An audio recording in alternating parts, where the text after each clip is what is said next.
Yo, welcome back to another episode here at Euphoric Sports. Today we'll be going into the NFL here, talking about what happened in Week 10. But I just wanted to say I'm going to be starting a new little series where I'll be predicting all the games that are happening the following week. So let's say on Thursday I'll be uploading before Thursday Night Football, predicting all the games and the matchups. And then after Monday, I'll be making another video recapping what I got right and wrong and just recapping the NFL like I'm going to do right now. So let's start off with Week 10. Thursday night, we had Dolphins versus Ravens, where the Ravens actually got upsetted in Miami 22-10. That really shows how the Ravens aren't really contenders in my eyes yet again. Lamar Jackson, he's pretty good, MVP caliber quarterback, but he got outplayed by the Dolphins. A Dolphins defense that's really underrated. Don't know why they've been performing how they have. They got two of a top 5 paid corners. Like Byron Jones is getting paid a lot of money, and Xavier Howard, and they finally started making plays like the money they've been paid. It's crazy. Now they're finally getting into it. Will they make the playoffs as Dolphins? Probably not. They play the Jets next week. They could easily get 4-7. They're 3-7 now. Beating the Ravens is a step in the right direction. Tua looks healthy. I think he'll play.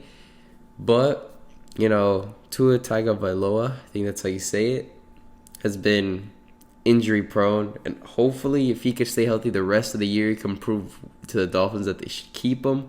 I don't believe they should. I think they should trade for Deshaun Watson. The Ravens look like pretenders. Now they dropped to 6-3.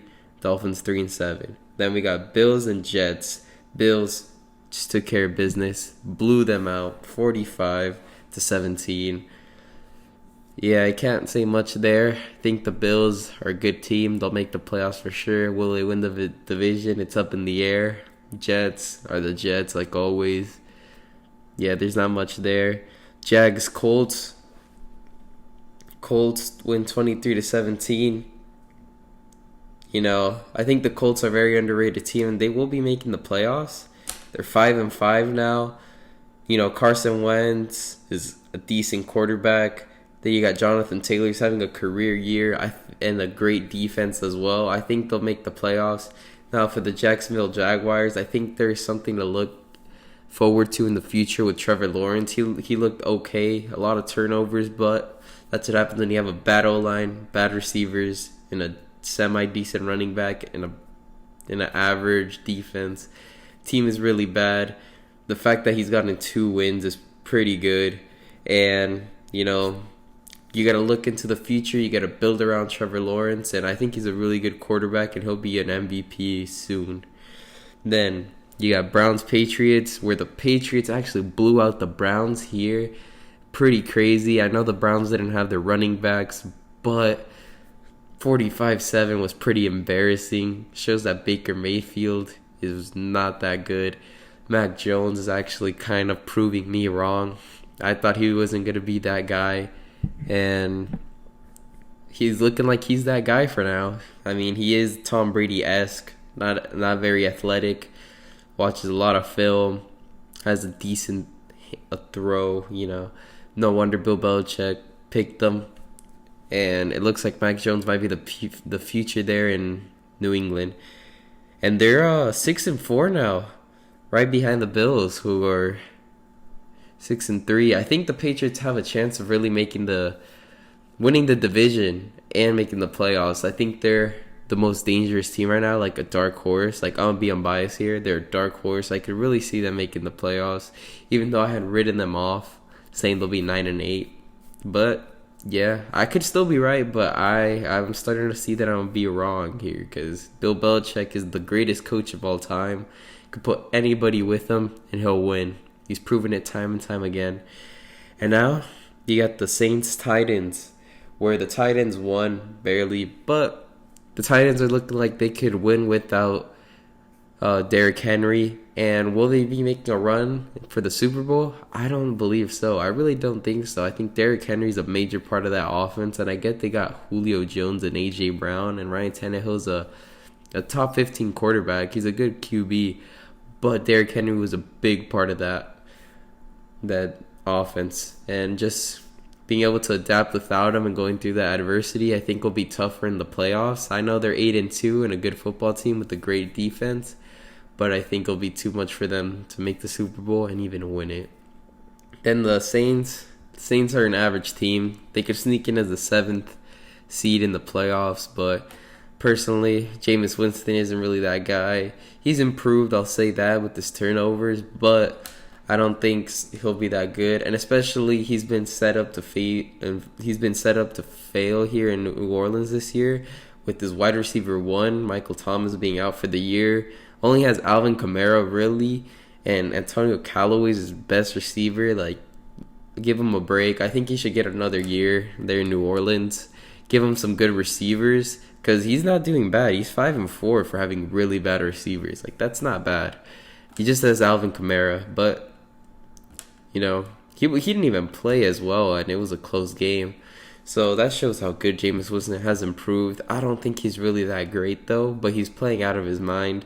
So if I was New Orleans, get him another couple of years, and maybe he could make you guys competitive again, but I don't think he'll be making the playoffs, or at most 7th seed. Then you got Lions, Steelers. As a Steelers fan, this is the worst thing to watch. They tied 16-16 in Pittsburgh. Big Ben, that game, Big Ben just showed that he's the difference between us winning and losing. Like, Mason Rudolph, I've said it time and time again, he's not that guy. I would have put in Dwayne Haskins. Mason Rudolph was clearly not to blame for the loss. You know, Pat Freiermuth fumbled, could have had a field goal opportunity. The refs weren't really on our side. I know, ironic with the Bears game, but yeah, we should have won that game. But I don't know. That was terrible for the Steelers. That must-win game. You go to 6-3, you'll be first in your division or tied for first.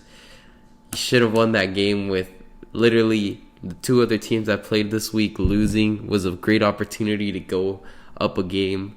But 5-3-1. I hate when we tie. I remember a couple years ago we tied a game.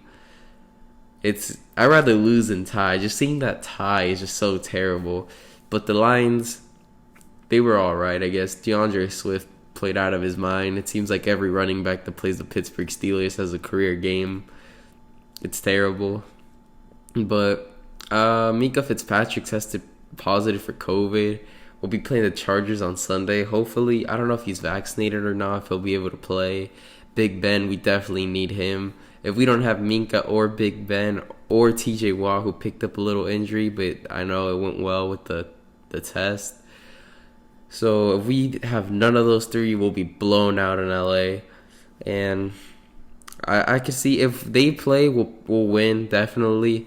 But as long as Big Ben plays, I think we'll be fine. Because Mason Rudolph cannot be... Come on.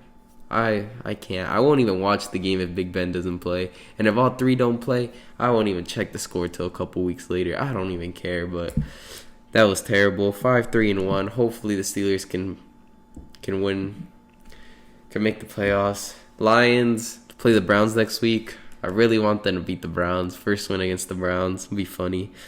Then we got Bucks, Washington football team. Tom Brady, back-to-back interceptions. This is the game that I really love to see. Tom Brady showing the greatest of all time skill set right there, throwing back-to-back picks against an injury-riddled team of the Washington football team, losing to an undrafted quarterback. I remember the Bucks were saying they're going to go undefeated. That's all Tom Brady wants, an undefeated season, because Eli Manning's his daddy. Yep. Well, now Taylor Heinicke's his daddy as well.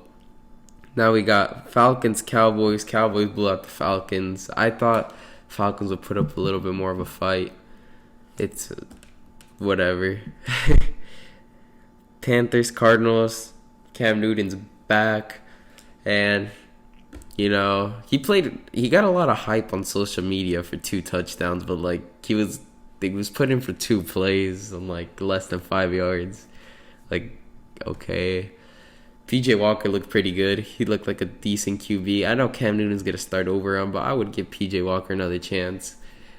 Cam Newton, he's back and all. He's a decent quarterback. I'd rather have him over Mason Rudolph, but PJ Walker looked pretty good. He got them in those positions, let's not forget that. But rushing the ball for Carolina is very important. It makes them a good team. I could really see them making the playoffs. And then the Cardinals, really, they were just undefeated, back-to-back losses. You got to do better. Got to do better. As a team that wants to make the playoffs and is going to make the playoffs, you got lucky the Rams lost. Now, Vikings-Chargers. Vikings went into LA and won. I was kind of surprised. The Vikings are a semi-decent team looking to make the playoffs. I don't think with them having Kirk Cousins there will ever make them a Super Bowl team. They'll just be a playoff caliber team that'll win a playoff game and get out. That's the most they can do. But the Chargers had a lot of hype being 4-1 with Justin Herbert being an MVP. I could see the people were just living in the moment. I don't personally believe the Chargers will be doing much. The Chiefs look like they're back. The Raiders and the Chargers are like the same tier team, just playoff caliber. They're going to be fighting for a playoff wild card spot. The Chiefs are the Chiefs. Gotta respect them. They started off slow, but we've seen a lot of teams start off slow and win the Super Bowl, like the Patriots. We've seen the Colts even do it with Andrew Luck starting 3-5 and going 11-5 and making it to the divisional round. Like it's all about how you finish. Broncos, Eagles. Eagles came into Denver and won. Surprisingly, that's a big statement win for Jalen Hurts. Now they're 4-6 and can look to make the playoffs. That was a must-win for the Broncos, with basically everyone but the Chiefs losing in the division. Eagles, good win, looking to make the playoffs. Broncos needed that win. And now you got the Chiefs, Raiders, where the Chiefs blew the Raiders out. Not surprised. I knew the Raiders were not about it. I've been saying Derek Carr's not that guy. Now you got too much drama with a lot of first-rounders doing whatever they're doing, terrible stuff off the field. Your coach is getting fired. There's too much drama always around the Raiders for them to compete. I'm trying to be as polite as possible, but the Raiders are just a troubling franchise. It's disappointing for the fan base. Very hardcore fan base, but yeah, you got too much stuff around outside of the field that affects in the field. You've got a head coach who was fired because of a lot of controversial stuff. You got a guy who unfortunately killed someone going 156 miles per hour on the freeway, that killed someone that was very irresponsible. And then you got the Arnett, the corner, showing off a gun, like threatening people. Like, those things aren't gonna happen in a season. Then you make the playoffs. Like, you gotta find better guys than that. Then Rams, 49ers. 49ers blew out the Rams. Now the Rams are 0-5 the last 5 games against the 49ers. Am I surprised? Not really. After the first interception, I could tell it was gonna be a blowout. Because going into 49ers is kind of a hard place to win, especially throwing a pick like that. And then you got Odell Beckham making his debut against the Niners. It's going to take time. You can't just 1 week, Odell, 100-yard game and a touchdown. Like, he's replacing Robert Woods, who just went down with the season-ending injury. Like, you got to give it a week or two at least. Then say, wow, Odell's a problem. Oh, the Stafford's a problem. Honestly, Rams fans are going to overreact. Well, the Rams fans I know overreacted to this. You're going to lose games. You're going to lose 4 to 5 games. It's going to happen. It's one of those. Just forget about it. Stafford just has to do better. He's been turning over the ball a lot. He's been looking like a Detroit Lion. He's got to stop. Yeah, I think the Rams will be fine. They'll be contenders for sure. Then 49ers, I think they'll make the playoffs. They're a good team. They've started off bad because they've had a lot of injuries, but a healthy 49ers team is a really good team. I definitely will see them in the playoffs, and they'll be a dark horse as well, like the Patriots. Seahawks-Packers is the game I wanted to leave last because it was the 2 Hall of Fame quarterbacks playing each other. both coming back from not playing. Well, Russell Wilson not playing for a while, Aaron Rodgers because of COVID. It was kind of a boring game, I'll say that. Unfortunately, Aaron Jones went down with an injury that looked like it was going to be season-ending, but only 1 or 2 weeks, so good for him. That's not that bad.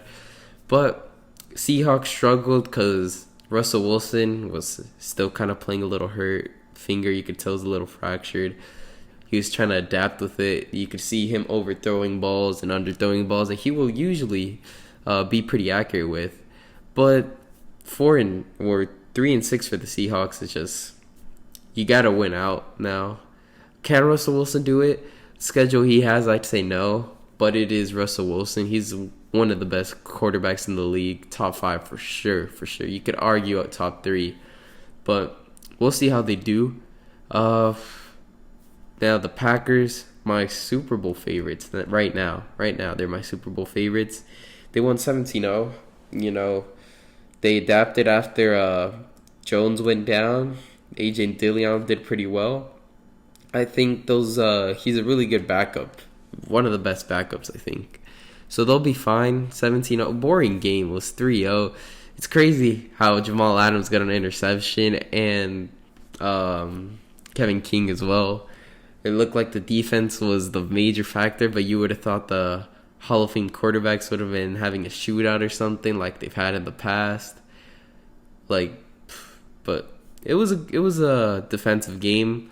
I have the Packers winning either way. They're 8-2. They'll be looking to contend.